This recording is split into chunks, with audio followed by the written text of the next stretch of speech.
This is a quick demonstration of the new array selection functionality in Stella 3.2.1. So I've got a fairly detailed model here about opioid use, and right now it is arrayed essentially by county. And let's say that I wanted to add another array element employment status. One of the tricks I'm going to use is first define employment status with only a single element. That will allow me to have equations that use that but get rearrayed remain valid.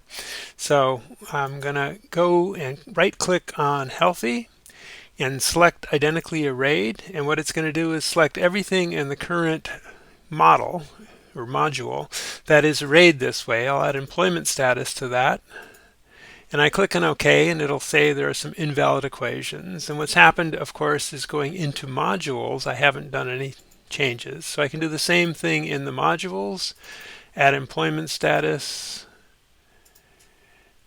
I'm down to one invalid equation for a placeholder. Placeholders are a little bit difficult to deal with. I can cheat in this case and just delete the placeholder. That will mess up the interface, and now I have a valid model that's arrayed differently.